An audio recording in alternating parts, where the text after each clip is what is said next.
Hey guys, welcome to Rosie's Dessert Spot. Today we'll be demonstrating how to create this donut cake with the piped roses. This video is in collaboration with the very talented Smith Chauveau. Don't forget to check out her awesome cake creation that she's prepared for you guys at the end of this video. To start, you'll want to ice your donuts. So I've just bought some donuts from the store, melted down some white chocolate and added vegetable oil.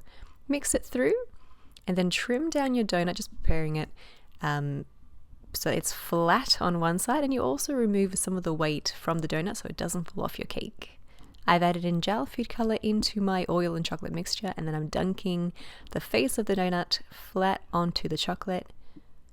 Pick it up, give it a bit of a left and right turn just to kind of settle that chocolate, and then tap it onto your counter to make sure that it's all fluid and flat. Let that set and then work on your cake. This is an extra tall 7-inch cake that I've used. It's already been stacked and crumb coated. I'm just adding that final layer of frosting. I'll be sure to link the video on how to make this buttercream in the description box and also in the eye icon up top.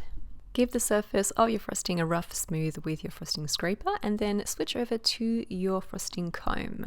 This is our extra tall scallop comb. I'll have it linked in the description box below. As you smooth, you'll notice which areas need a little bit more love, a little bit more buttercream added.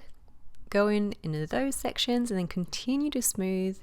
As it becomes pretty close to being completely smooth, I like to do one full turn really slow without stopping so you don't get any lines running vertically up the cake. When you're happy with the finish, you can bring that lip of frosting towards the middle and then refrigerate your cake for a good hour or so that the frosting has time to set. If you're enjoying these videos, feel free to subscribe. We do upload new cake decorating tutorials every week. For the flowers, you will need a floral nail. Add a little bit of buttercream to stick on your baking paper square and then work directly off the square. I like to create a tall mound of frosting. Then I have my 104 tip with the skinny side facing inward towards the middle of the dollop, and I do one full circle. Notice how my hand holding the piping bag stays pretty still. It's the floral nail that does the turning to create those petals, and I'm arching up and down with the piping tip to create those petals. As I move further and further out from the center, I tilt that piping tip back on a 45-degree angle, and that really opens up those petals and makes them flat on the sides and tall in the middle, so it gives it a lot more shape and just looks a bit more realistic. For the blossoms, I'm just piping one very short petal with the piping tip facing up and turning the floral nail. Into the very center, you can add a little edible gold driggy. Pop those into the freezer for at least an hour if you can, and then stick your donut to the front of your cake. This is a great opportunity for you to find little spaces on the cake that need covering.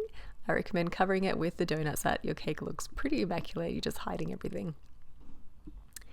With your flowers, now that they're nice and set from the freezer, add a little bit of buttercream at the back, just like we did for the donut, and stick it directly onto your cake.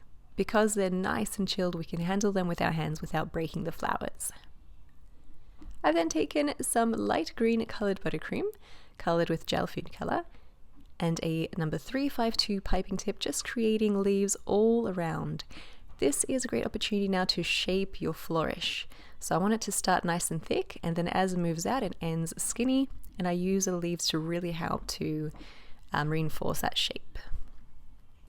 Add on some edible gold pearls if you like, and a cake topper if you have one, and your cake is complete. I hope you guys enjoyed this cake decorating tutorial and give it a go. You could have it run horizontally instead of diagonally as well. That would work really well for a shorter cake, for example. And again, don't forget to check out Smith Chauveau's awesome cake decorating tutorial as well. She's prepared this one for you guys. It's really epic. Thank you so much for watching. Feel free to subscribe and we'll catch you again in the next one. Bye for now.